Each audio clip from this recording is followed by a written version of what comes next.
Okay, and of course we also have Geoffrey. Geoffrey, yako, your experience is a bit different. Yeah, what happened? Miaka yangu ile nilikuwa tangu kuzaliwa sija kuwa na hatia zozote ama hatia nilifanya, lakini siku ile niliretire from Kenya Railways as a technician, so I had to go home. I bought a car.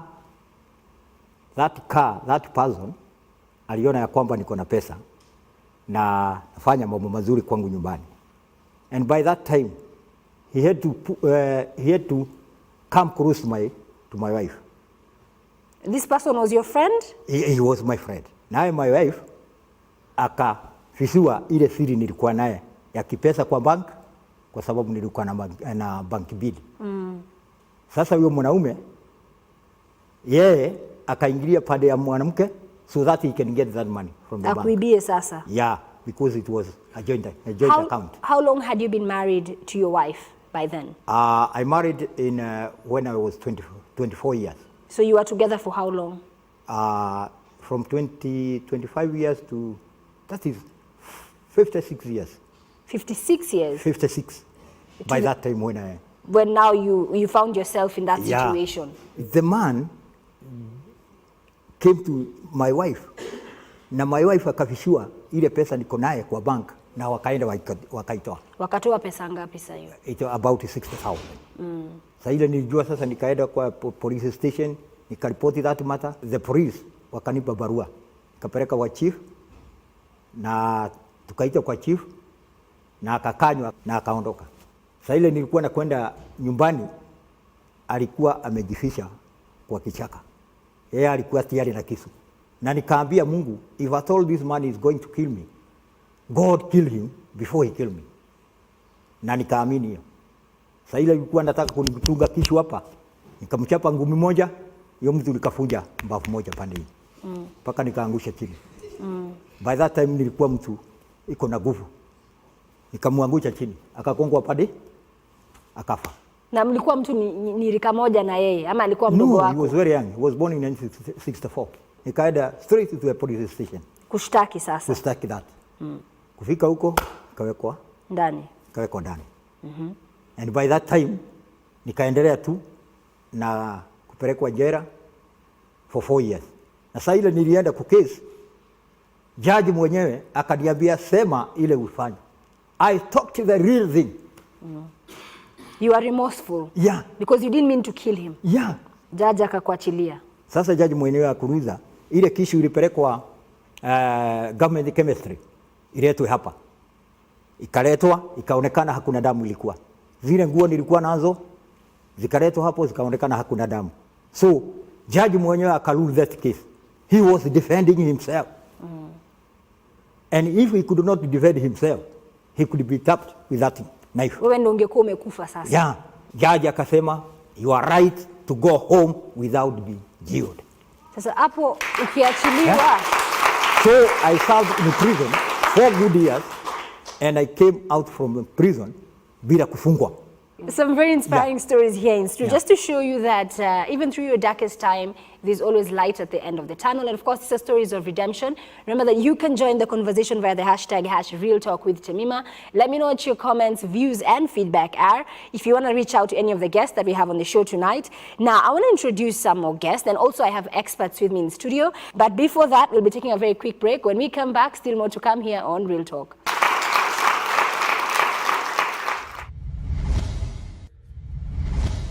Welcome back to Real Talk. Thank you so much for joining the conversation. Remember, your views are always welcome on this show tonight. Isn't it funny how one choice, one moment can change the entire tangent of your life? Now, just to bring that into perspective, I have with me Jen Gatier. Jen is a counseling psychologist, and she works at the East African Institute of Professional Counseling. Now, Dr. Jen, I want to invite you to Real Talk. Now, earlier on when Grace Mokeira was sharing her story with us, and even listening to her talk today, you can tell that there is a lot of trauma behind what she has been through. So how would you advise her? How can she cope? How can she integrate better into the society? What Grace has gone through is quite, traumatic, so to speak. She has suffered not only psychological impacts, of her experience, she has also suffered social impact. She has suffered physically. I'm sure she would probably have been different from the way she is now. And maybe even though she may not want to discuss that, she may have suffered even her health, her very health, because the wellness of a person is all about her social well-being, which was denied for the 23 years. It's about her spirituality. She lost connection at some point. It's about her psychological well-being. And when those areas of any person are affected, they definitely go down. And the starting point for anyone who has gone through similar situations, which are very traumatizing, is to accept that things went wrong. She made a wrong decision, and probably her trouble began when she dropped out of school. And we can hear even from the other two gentlemen that trouble started when they were still children. Actually, they were all at 18. The child cannot make decisions for herself. In the case of Grace, someone else was making decisions for her. Why? Because she didn't have the capacity to make decisions. And even the issue of the bag and everything, definitely she was feeling a bit scared, maybe anxious, maybe stressed about what was this about. But unfortunately, she couldn't make a decision for herself. That in itself created child trauma, which I wouldn't be surprised is still sitting in her. Grace, you mentioned that hadi leo you're trying to mend the relationship with your daughter. It's very challenging, I tell you. It's not easy, but I'm trying, and I'm also praying God. You know, I have with me in studio, I have Joseph. So Joseph Wahome, who is 17 years. Joseph is the son to a mother who is presently in prison. And just to connect between Grace's experience with her daughter and perhaps just to get the perspective of what is life like for a child when you have a parent who has been incarcerated. So I want to introduce Joseph. Joseph, karibu kwenye Real Talk. What are some of those feelings that it takes somebody who's in your shoes to understand where you're coming from? Niliona mimi mwenyewe sina mzazi. Juu like nilikuja kujua I have a mom nikiwa 14 years. Sikuwa najua ati niko na mtu wetu because my mom aliniacha like nikiwa 2 years.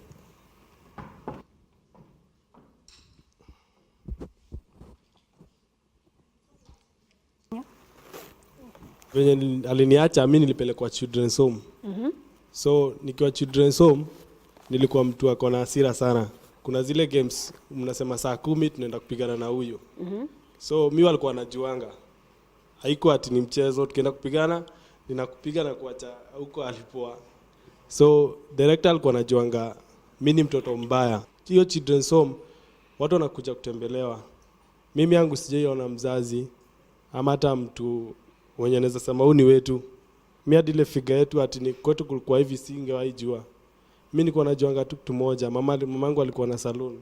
Kama tuko na kile children's home ilikuwa na borehole. So most of nilikuwa nakaa ile borehole na tamalisa nyingine kujirusha. Kwa sababu niko na shindango na kaya. If I ask you today, do you have a relationship with your mom? Mimi mwambie kweli. You visit her? Yeah, sijazoea kuita mtu mom. Hadi sengine naendanga na muita auntie. So sometimes me accept the reality. Kwa sababu nikuja kukubali no matter what, she's still my mom. Okay. Yeah. Maybe I just want to bring back Jane into this discussion because we can see that Grace is very emotional. Because hearing him talk must clearly bring back a very vivid picture of her own child. So what advice would you give to her as a mother and also to him as a child who's still in that situation? Because at least for Grace, yeah, at least for you, you're out. Cindy? Grace has been triggered by the sharing of Joseph here because this is very moving, even for us who are not in prison. I mean, it's human. And so now what should happen, even for Joseph, there need to be serious reconciliation because they lost social contact. Joseph has no relationship with her mother because he didn't grow up with the mother. The mother didn't have that emotional connection. So it is only human to say they have never lived together. Grace lost contact with her daughter. Most likely, the same way she feels, the same way Joseph feels, is what his mother feels, is what her daughter feels. And therefore, there is a solution. All is not lost. But they need to be reconciled professionally. A professional needs to come in because there's a lot of guilt that all of them are experiencing. And that guilt must be dealt with. There is forgiveness that is needed. Humanly speaking, they need to forgive one another. And they have to accept that that was the reality. This is a new start, and life must go on because they have reached at a point where they can build bridges. Absolutely. Bridges were broken. They must be built again. And speaking of building bridges, because you mentioned that they need help. So I want to introduce Peter Ndegwa.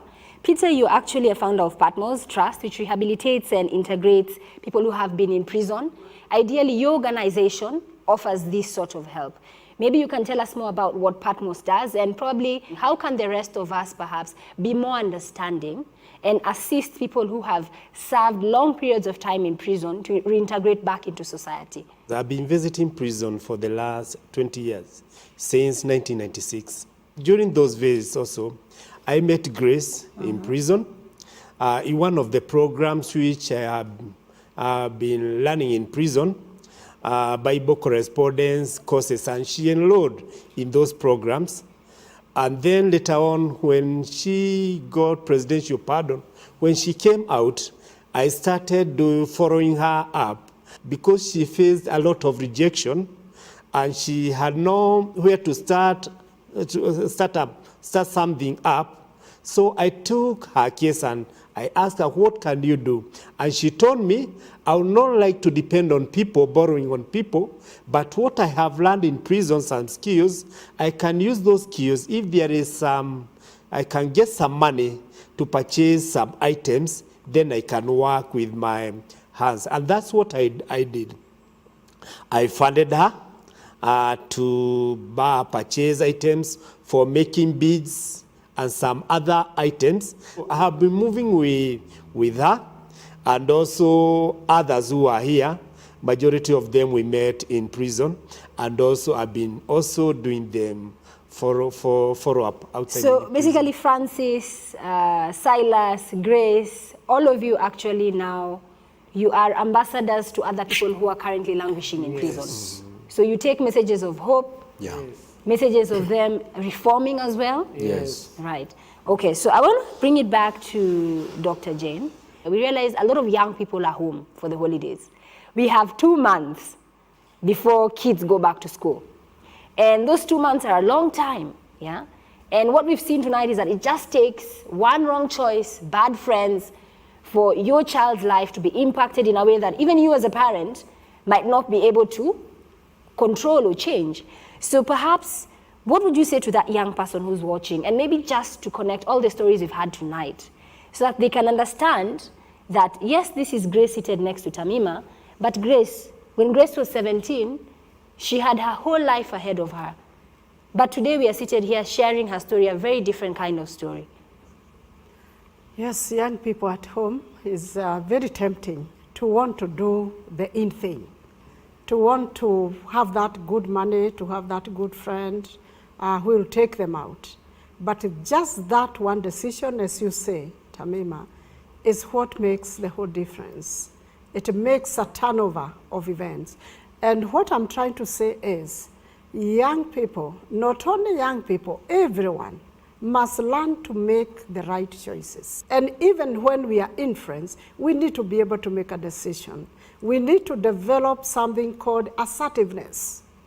If only one of them said no to whatever was happening around them, that would have made the whole difference. But they said yes, and said yes to the wrong thing. We are not blaming them, but we are saying it is necessary to do that preventive decision-making than to make a decision by saying yes just to look like we are to look like we are up with the game and just to regret later. Because being able to say no to what we truly know that it is not right is necessary. Just fleeing from that environment. I think, Fanny, as we wind up, I want to introduce Francis. So Francis, you are also somebody who's served time. Mimi nashukuru Mungu kumbaliwa amenitoa na amenifikisha. Jambo la kwanza, naitwa Francis Odhiambo Wadiedo, nikiwa mtumishi wa Mungu. Kuna wakati nilikuwa gerezani. Hiyo nikihesabu mwaka wa 2009 hadi 2010. Nikiwa nimeshikiwa na robbery with violence. Na ni makosa yenye sikutenda. Na naona Mungu ndiye alinituma mahali pale ili niende nirekebike. Kwa sababu hapo awali nilikuwa muuzaji bangi, nilikuwa nachemsha chang'aa. Na hizo vitu, madawa za miadarati nilikuwa nazitumia vibaya. Tulikuwa watu 5 tumeshika mwizi ameiba kwa M-Pesa. Sasa mwenye M-Pesa alienda katuambia naenda kubadilisha hii case, na ikakuwa imebadilishwa kwa sababu ya 1,100 ndio sisi tutupwe ndani. Na huwa ninashukuru Mungu, ama nashukuru huyo mwenye alienda kutusingizia, kwa sababu licha ya kutoa hiyo 1,100 alikuwa anaona naenda kuhukumiwa, kumbe hakujua ananilipia gharama ya kwenda kumtambua Mungu mahala pale gerezani.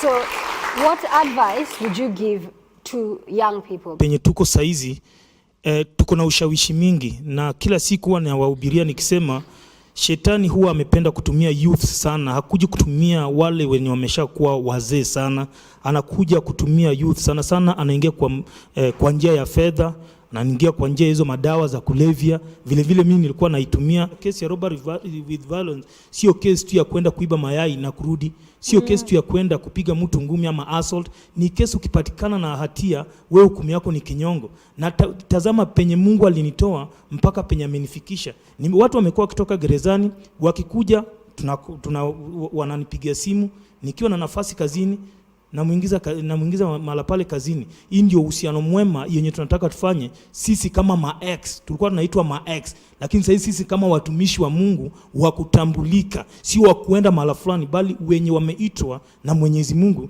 twende tufanye hilo kazi. Children's home huwa tunatembea, napeleka manguo, napeleka vyakula mala pale hivyo, kwa sababu Mungu tayari ameshanipatia kibali mala pale kazini, ambapo nikitaka kwenda naenda kuambia wakubwa, unga napatiwa, tissues napatiwa, masabuni napatiwa, napeleka kwa children's home. Hiyo ndio ombi kubwa lenye nilishukuru nayo Mungu, kwa sababu kama ningalikuwa bado ningali mlevi mala pale, singelijua chochote kuhusu hayo. Lakini nashukuru Mungu kwa sababu nilipita kwa gereza kwanza, Mungu akanielekeza, akanifunza jinsi ninavyostahili kufanya, ndiposa akaniweka mala hapa saizi, na akakuja kanipatanisha na mtumishi Pastor Ndegwa mpaka saizi. Nashukuru Mungu kwa sababu ya ukuu wake. And I really hope that you have been inspired by the stories that we have had today. If you want to reach out to us on this topic, please do so via the hashtag #RealTalkWithTemima. And remember that your views, your comments are always welcome on this platform. This is a platform where we hope to empower you, hope to inspire you with real stories from real people. Well, that's it from me, Temima, tonight. See you again tomorrow here on Real Talk.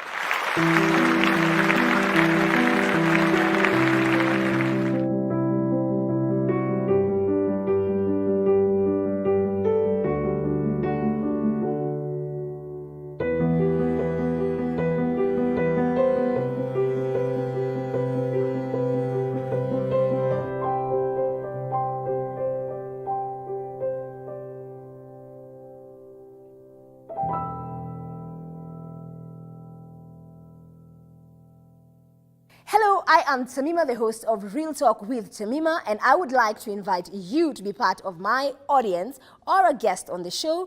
All you have to do, if you have a story that is very personal, very powerful, and you want to inspire other people, please reach out to the show via the email address on your screen or the number as well.